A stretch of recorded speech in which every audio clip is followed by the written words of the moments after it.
Dear friends, welcome to this peaceful moment we share together. Take a gentle breath with me and let your shoulders relax as we begin a story that might just change how you see happiness forever. Imagine, if you will, a small village nestled in rolling green hills, where time moves like honey and the morning air carries the scent of fresh bread.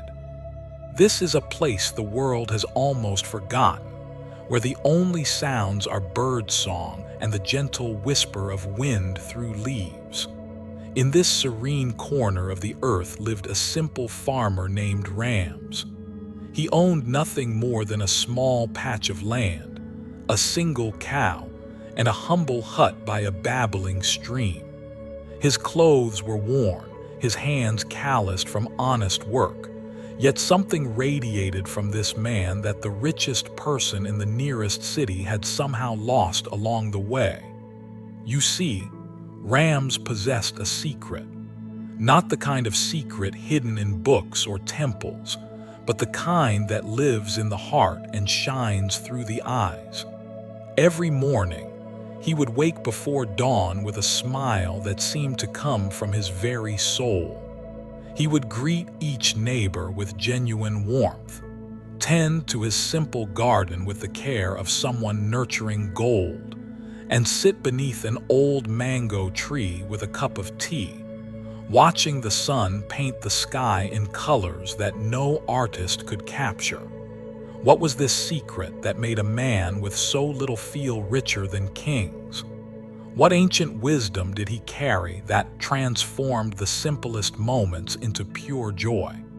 And how did this humble farmer become the teacher of a wealthy businessman who had everything money could buy but had forgotten how to truly live?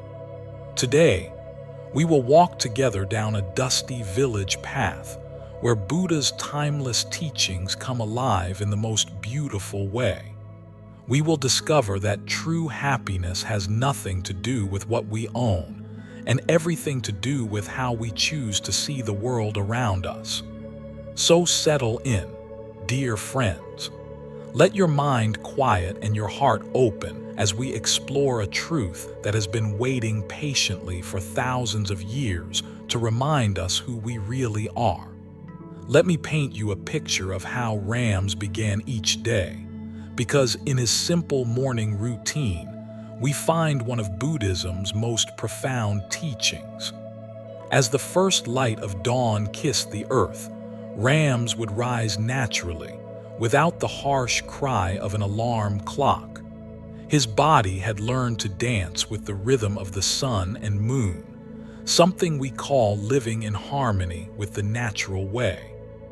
The Buddha taught us that when we align ourselves with the flow of life rather than fighting against it, we find a peace that no amount of struggle can give us.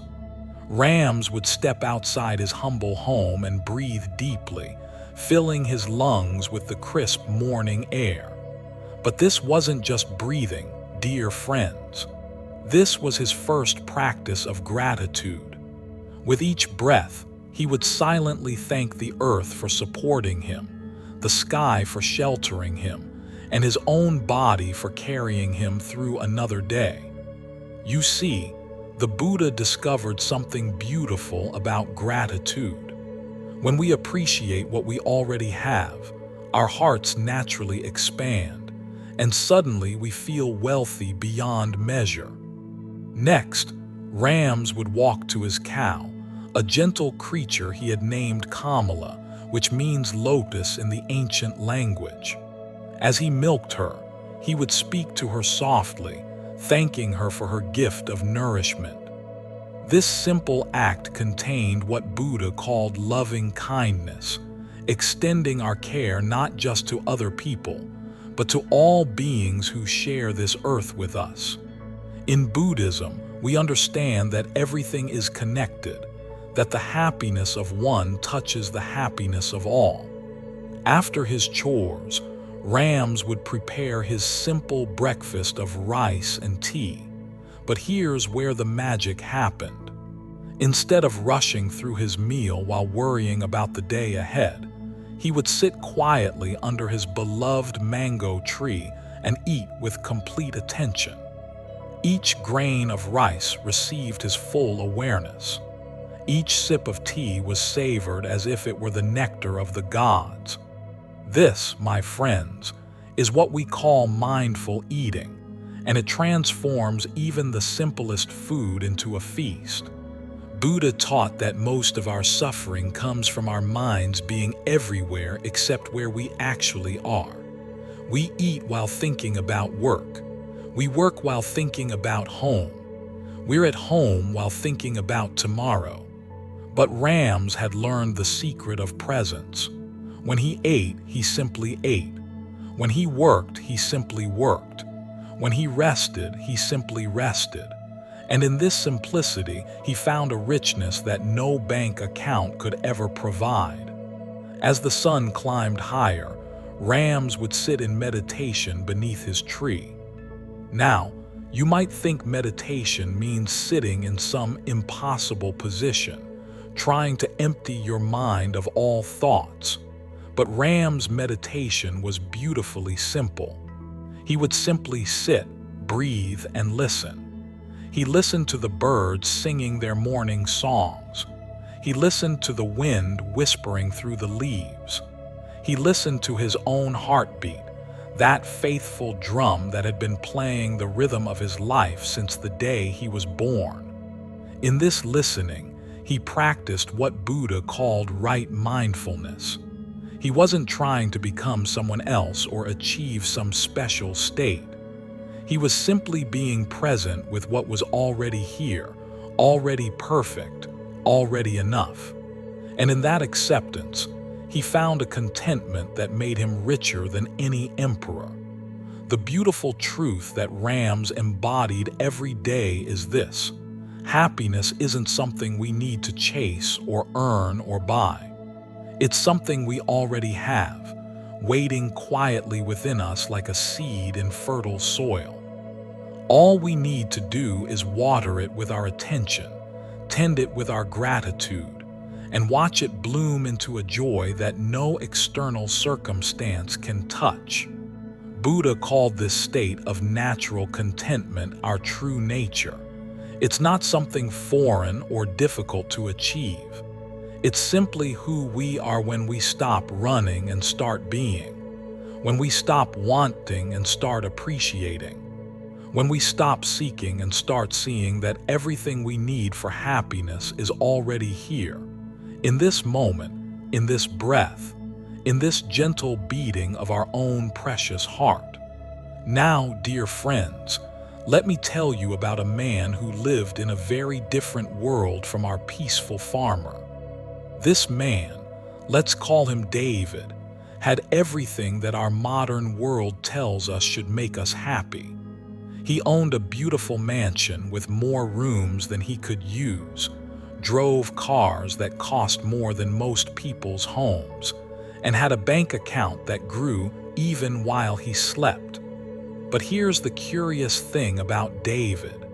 Despite having all these treasures, he carried a weight in his chest that no amount of money could lift.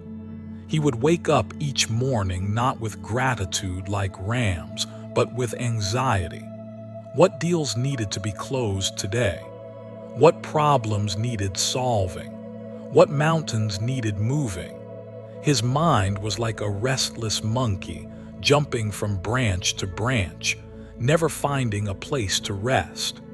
You see, Buddha taught us about something called attachment, and David was caught in its web without even knowing it. He had attached his sense of worth to his possessions, his happiness to his achievements, his peace to his control over every situation. And like a man trying to hold water in his bare hands, the tighter he grasped, the more everything slipped away. On this particular day, David's business had brought him to the countryside, searching for land to buy and develop. His mind was calculating, measuring, evaluating everything he saw in terms of profit and potential.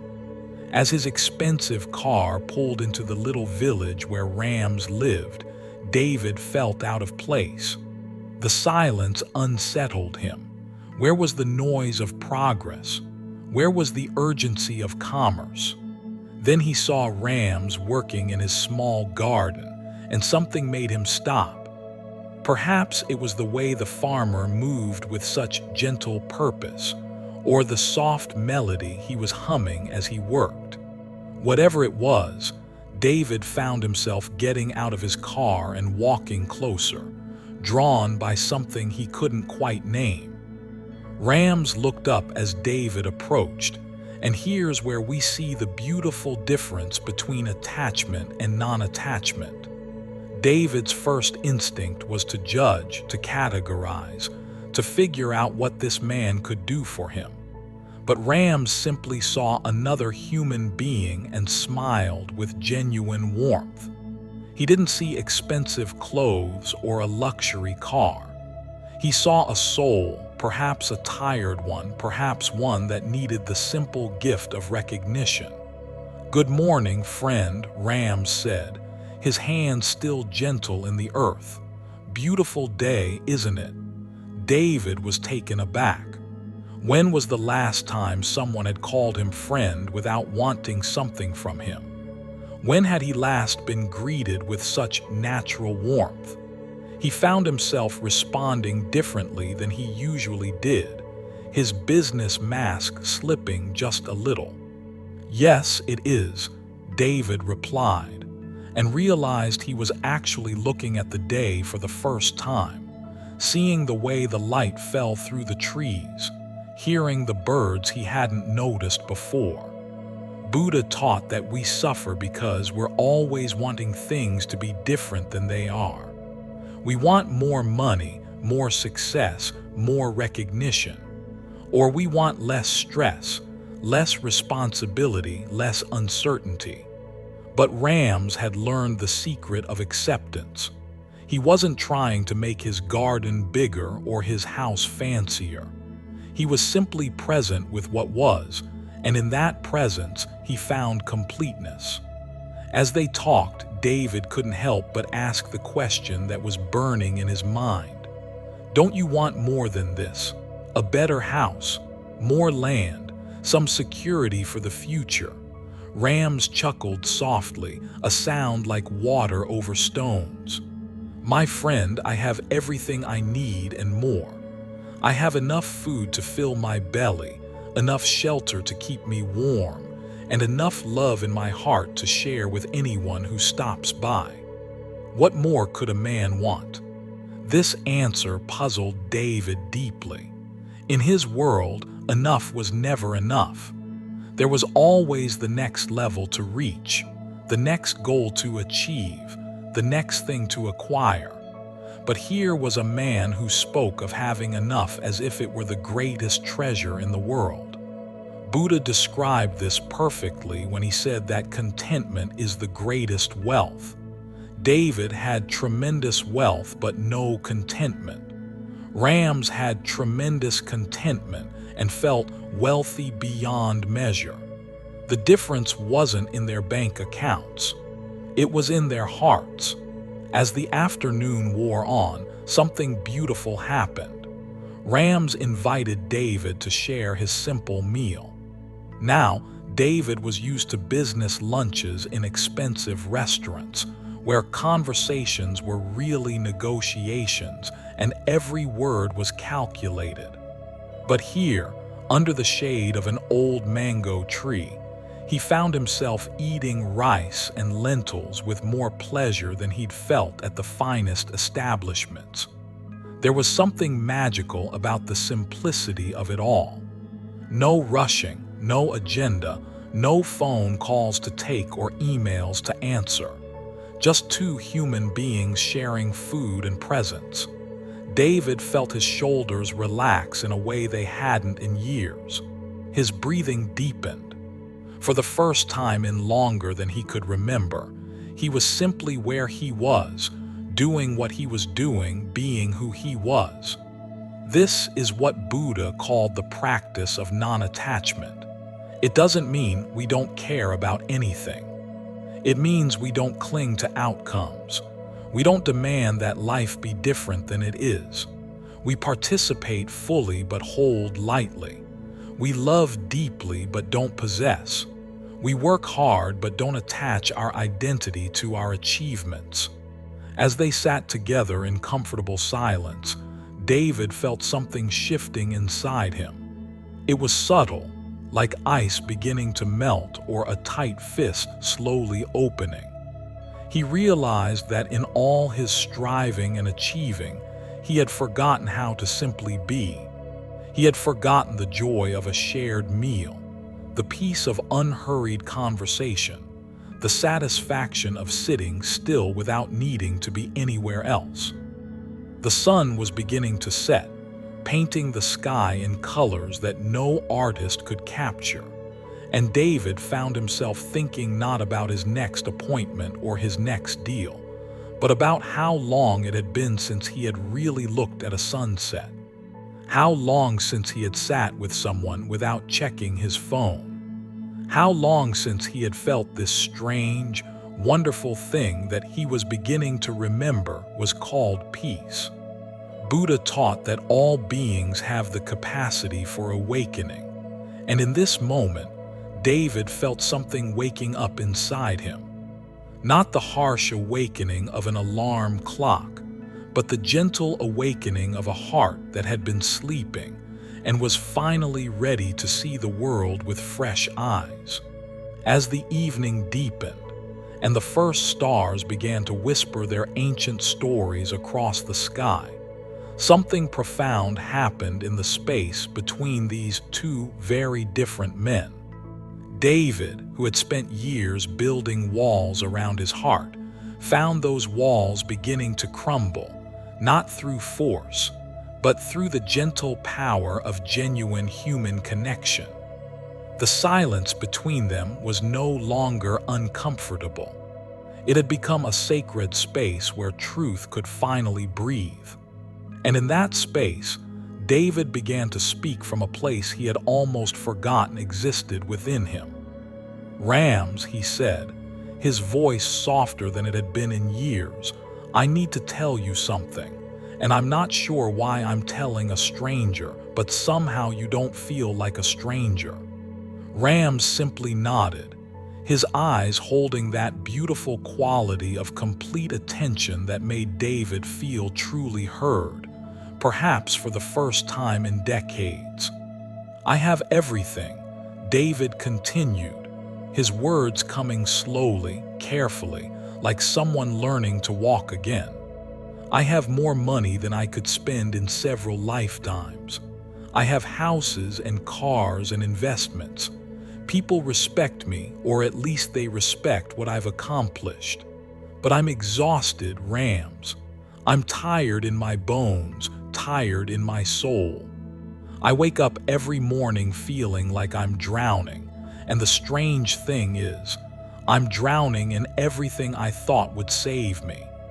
This confession, dear friends, perfectly illustrates what Buddha called the first noble truth. Life contains suffering, not sometimes, not just for unlucky people, but as a fundamental part of the human experience. But here's the beautiful thing about this truth. It's not meant to make us despair. It's meant to help us stop running from reality and start working with it. Rams listened without trying to fix or change or advise. He simply held space for David's pain, and in that holding, something healing began to happen. You see, one of the greatest gifts we can give another person is the gift of being witnessed in their truth, even when that truth is difficult. "Tell me," Rams said gently, "when did you last feel truly at peace?" David thought for a long moment, his mind scanning back through years of achievements and acquisitions. "I can't remember," he finally said, and the honesty of it hit him like a gentle wave. "I keep thinking that the next goal, the next success, the next thing will bring me peace. but it never does. It just brings the next thing I need to worry about. Here we see the second noble truth unfolding naturally. Buddha taught that the root of our suffering is our endless craving, our constant wanting things to be different than they are. David had been caught in this cycle for so long that he had forgotten what it felt like to simply be content with what is. Ram smiled with such compassion that David felt something crack open in his chest, not painfully, but like an egg hatching to reveal new life. "My friend," Ram said, "you've been trying to fill a hole that can't be filled with things. It's like trying to quench your thirst with salt water. The more you drink, the thirstier you become." This simple metaphor contained the wisdom of ages. Buddha discovered that when we try to find happiness through external things, we create an endless cycle of wanting.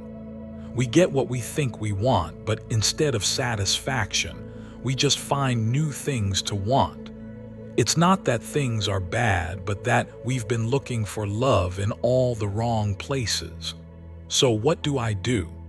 David asked, and there was something beautiful in his question. It wasn't the demanding tone of someone who wanted a quick fix, but the humble inquiry of someone ready to learn.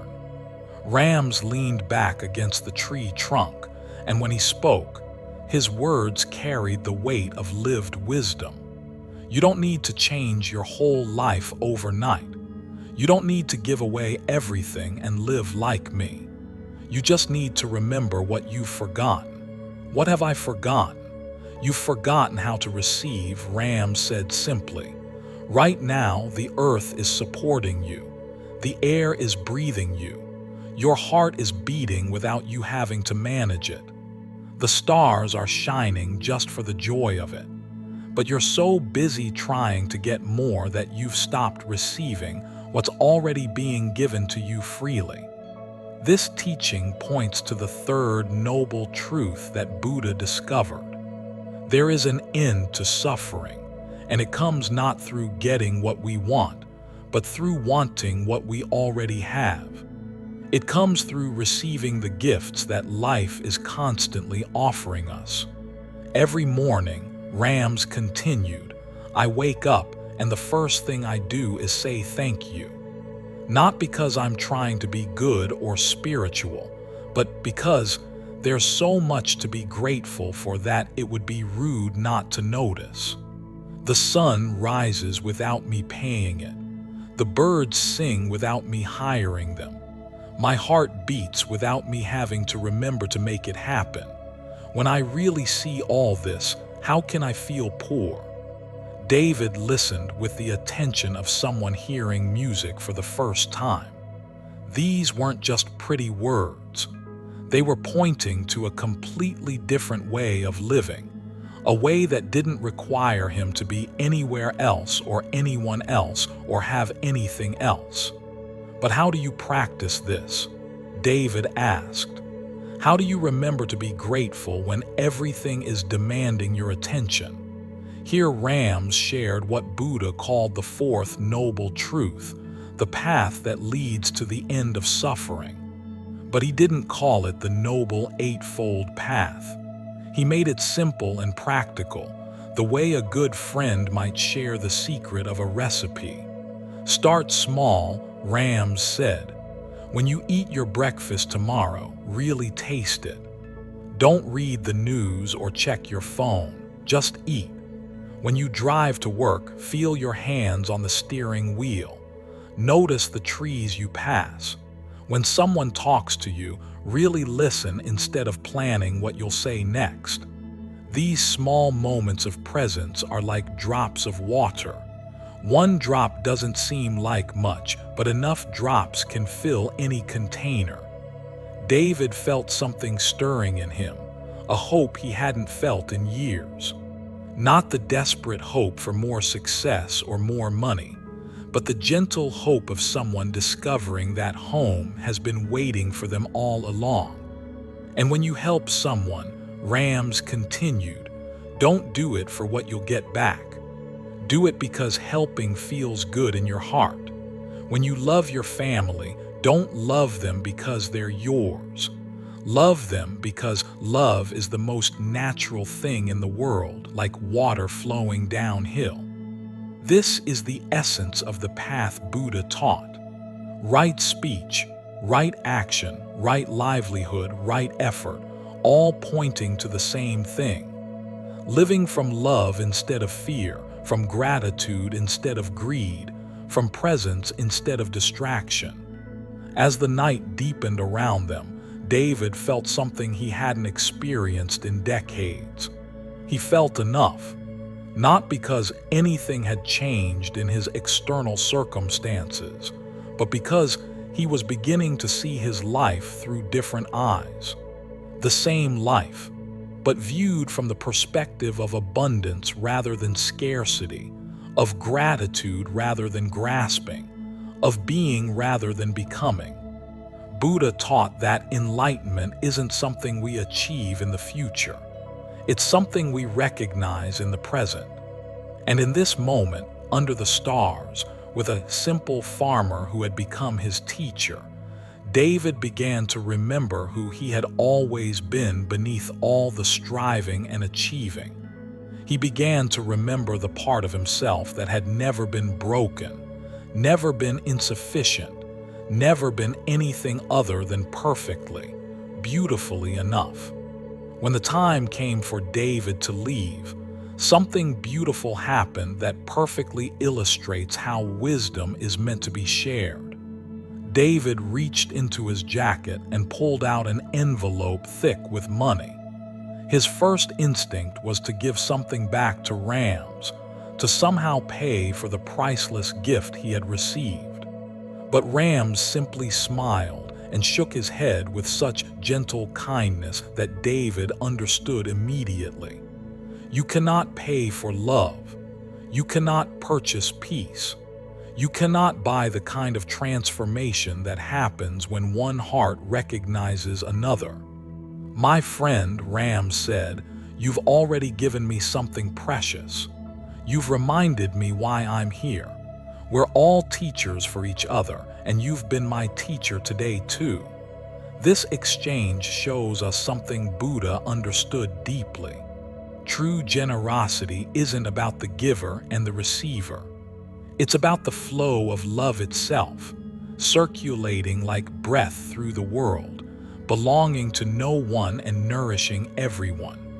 If you want to give something back, Rams continued, plant a tree somewhere. Feed someone who's hungry. Hold your children a little longer tonight. Let your wife see your real smile, not the one you wear for business. That will be payment enough for 10,000 conversations like ours. David nodded, and as he walked back to his car, he carried something more valuable than any treasure he had ever acquired. He carried the seed of a new way of being, planted not in his mind but in his heart, where all real transformation begins. The drive back to the city that night was unlike any drive David had ever taken. Instead of his mind racing ahead to tomorrow's meetings and next week's deadlines, he found himself present with the simple act of driving. He felt his hands on the steering wheel, noticed the way the headlights carved a path through the darkness, heard the gentle hum of the engine carrying him home. When he pulled into his driveway, David sat for a moment in his car, looking at his house as if seeing it for the first time. It was beautiful, certainly, but he realized that he had been living in it without really inhabiting it, rushing through it without really receiving the shelter it offered. Inside, his wife looked up from her book with surprise. It was earlier than he usually came home, and there was something different in his face, something softer and more present. "How was your day?" she asked, the same question she asked every evening, but somehow David heard it differently tonight. He heard the genuine care behind it, the invitation to share not just the facts of his day, but the experience of being alive. Instead of his usual quick summary of meetings and deals, David sat down beside her. Really sat down, without his phone or his laptop or his mental list of things to do tomorrow. It was interesting, he said, and then he told her about Rams. Not as a business anecdote or a curious encounter, but as a moment of awakening. As he spoke, his wife put down her book completely, something she hadn't done in years during their evening conversations. Buddha taught that right speech is one of the foundations of the path, and David was discovering what that meant. Speaking from truth rather than habit, sharing what mattered rather than what seemed important, connecting heart to heart rather than just exchanging information. Over the following days and weeks, David began to implement the small practices that Rams had suggested. At first, it felt strange, even awkward. He had been living on autopilot for so long that conscious living required real effort. His first experiment was with breakfast. Instead of eating while reading emails and planning his day, he sat at his kitchen table and actually tasted his food. The orange juice was sweeter than he remembered. The toast had a texture and warmth he had been missing for years. It was such a simple thing, but it felt revolutionary. At work, David found himself listening differently in meetings. Instead of waiting for his turn to speak or mentally preparing his next argument, he practiced actually hearing what people were saying. He discovered that his colleagues were more interesting and insightful than he had realized. Decisions came more easily when he wasn't fighting to control every outcome. But perhaps the most profound change came in his relationship with his children. David had been providing for them financially, certainly, but he realized he had been absent in all the ways that mattered most. That weekend, instead of catching up on work, he sat on the floor and played with them. Really played without checking his phone or thinking about anything else. His daughter looked at him with surprise and delight. "Daddy, you're really here," she said, and those 4 words carried more weight than any business achievement ever had. This is what Buddha meant when he taught about right action. It's not about following a complicated set of rules. It's about acting from presence rather than compulsion, from love rather than habit, from awareness rather than autopilot. David also began to practice what Rams had modeled so beautifully: generosity without expectation. He started small, leaving larger tips for waiters, giving money to homeless people without calculating whether they deserved it, helping colleagues without keeping score of who owed him what. Each act of kindness felt like taking a deep breath after holding it for too long. He began to understand what Rams meant about the flow of giving and receiving. When we give from fullness rather than emptiness, from love rather than obligation, we don't become depleted. We become more abundant. The most surprising discovery was how these small changes began to affect his business success. When he approached negotiations from a place of sufficiency rather than scarcity, deals flowed more easily. When he listened more and pushed less, people trusted him more. When he stopped trying to control every outcome, better outcomes often emerged naturally. Buddha taught that when we align with the way things actually work rather than fighting against reality, life becomes our ally instead of our adversary. David was discovering this truth in the most practical ways. But the real transformation wasn't in his external circumstances. It was in his relationship with whatever circumstances arose. He still faced challenges, still had difficult days, still encountered people and situations that tested his patience. But now he had something he had never possessed before: the ability to remain centered in the midst of change, grateful in the midst of uncertainty, peaceful in the midst of chaos. He began to understand what Rams had been showing him all along. Happiness isn't a destination we reach when everything is perfect. It's a way of traveling through whatever landscape life presents. It's not about having the right experiences. It's about experiencing whatever we have with the right heart. And slowly, gently, like a flower opening to the sun, David began to remember something he had forgotten in all his years of striving and achieving. He began to remember how to be happy for no reason at all, how to find joy in the simple fact of being alive, how to rest in the peace that had been waiting patiently within him all along, like a wellspring that never runs dry.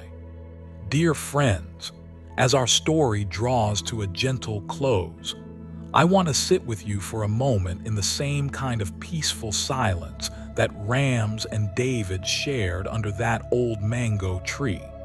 Take a soft breath with me and let yourself feel the simple miracle of air flowing into your lungs, nourishing every cell in your body without you having to think about it or manage it or earn it. This beautiful story of two very different men finding each other isn't really about them, you know. It's about you. It's about me. It's about every human being who has ever felt the ache of wanting something more, something different, something that always seems just out of reach. Buddha, in his infinite compassion, saw this universal struggle and offered us a path home to ourselves. Not a complicated path requiring years of study or special abilities, but a simple path that begins right where you are, right now, with whatever you're feeling, whatever you're facing, whatever you're carrying in your heart. The beautiful truth that Rams embodied and that David discovered is available to you in this very moment. You don't need to wait until you have more money or less stress, until you're in a better relationship or a different job, until you're healthier or wiser or more spiritual. The doorway to peace is always here, always now, always open. Let me ask you something gently, as a friend who cares about your happiness. When was the last time you really tasted your food? When did you last sit quietly and listen to your own breathing? When did you last look at someone you love and really see them, not through the filter of your worries or your plans, but just see them with fresh eyes, as if meeting them for the first time? These aren't small things, dear ones. These are the very things that Buddha taught are the foundation of awakening. Not grand gestures or dramatic changes, but this gentle return to presence. This simple practice of receiving what life is already giving us. Right now, as you listen to these words, you are supported by the earth beneath you. The chair or bed or floor is holding you without asking for anything in return. Your heart is beating its faithful rhythm. Your lungs are breathing. Your body is doing thousands of miraculous things to keep you alive. This is grace in action. This is abundance beyond measure. And yet, how often do we notice? How often do we pause and feel genuinely grateful for these everyday miracles? Buddha taught that enlightenment begins with this recognition, this awakening to what is already here, already perfect, already enough. Perhaps tonight, before you go to sleep, you might try what Rams did every morning. Simply say thank you. Thank you to your body for carrying you through another day. Thank you to the people who love you, even imperfectly. Thank you to the challenges that helped you grow. Thank you to this moment, exactly as it is. You see, gratitude isn't just a nice practice. It's a radical act of transformation. When we appreciate what we have, our hearts naturally open. When our hearts open, we see abundance everywhere. When we see abundance, we stop grasping so tightly. When we stop grasping, we find the freedom that Buddha promised is our birthright. Maybe tomorrow you'll remember to eat one meal mindfully, really tasting each bite. Maybe you'll take one conversation and listen with your whole heart instead of planning what to say next. Maybe you'll do one kind thing without expecting anything in return. These small acts are like pebbles dropped in still water, creating ripples that reach far beyond what we can see. The path that Buddha walked and that Rams embodied so beautifully is not about becoming someone different. It's about remembering who you already are beneath all the stories and strategies and struggles. You are already whole. You are already worthy of love. You already have everything you need for happiness, right here in this precious human heart that beats so faithfully in your chest. As we part ways for now, carry this truth with you. You don't need to be perfect to practice. You don't need to understand everything to begin. You don't need to fix your whole life to take one conscious breath, to speak one kind word, to offer one moment of genuine attention. The little village where Rams lives exists wherever people choose presence over distraction, gratitude over complaint, love over fear. It exists in your kitchen when you make breakfast mindfully.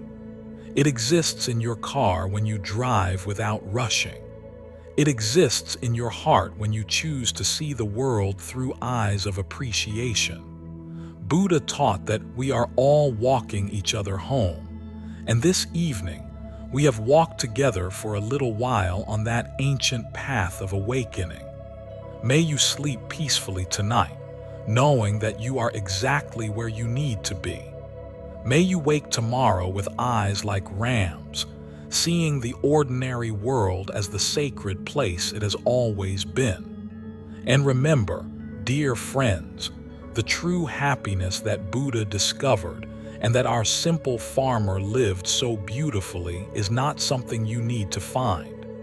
It's something you need to stop covering up. It's already here, already yours, already shining in the depths of your being like a lamp that can never be extinguished. Sweet dreams, and may you awaken to the joy that is your true nature.